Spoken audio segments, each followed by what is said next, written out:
We have not just been sitting back and allowing these things to happen. Law enforcement speaking out tonight after a story that we first brought you last night on Action News at 11. This YouTube video has been viewed tens of thousands of times. It shows vigilante dads catching a suspected child predator at the Fremont Walmart. They call themselves Dads Against Predators. And that video leading to an arrest and deportation case involving 39-year-old Rafael Valadez Loera. Now, several law enforcement leaders are voicing their concerns, asking the group to stop their crusade. 13 ABC's Michaela Marshall on the story since the start. She's live now with the very latest. Michaela. Lee, Diane, today's news conference at the Fremont Police Department included leaders from multiple Sandusky County law enforcement agencies, including the sheriff, Fremont's mayor, the city law director, the acting county prosecutor, and the superintendent of Fremont City Schools also there, all coming together to ask Dads Against Predators to stop and explain the reasons why. It's a video that's made an impression online. Why do you think you beat me? Because you're a pedophile. You're a predator, and you're doing things in my town. You're doing in my town that we don't around with. Many community members are praising Dads Against Predators for catching potential pedophiles red-handed. This man came here to meet a 14-year-old boy for sex.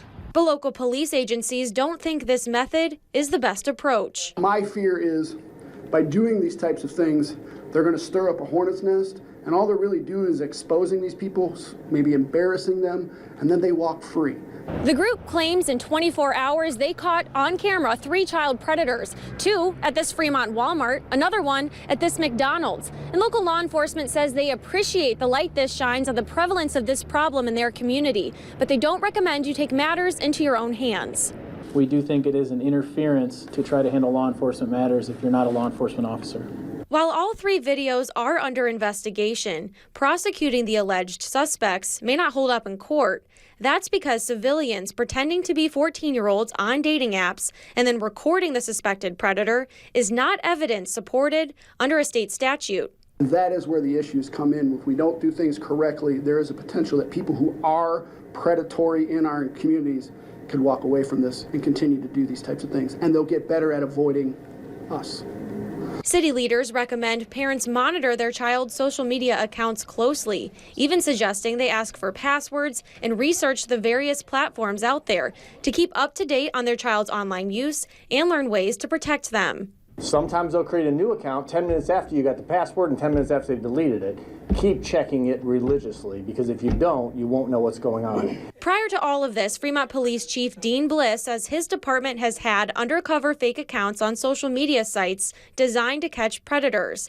And he says moving forward, a collaborative effort will be formed to handle these kind of criminals. I'm confident we're going to come up with a plan to proactively fight this. According to court documents filed today, the suspect identified in the first YouTube video, Rafael Valadez Loera, is facing a tampering with evidence charge. And the other 2 men in the additional YouTube videos have not been identified. And at this time, police declined to say if they've been arrested, which is why their faces were blurred. Lee, Diane.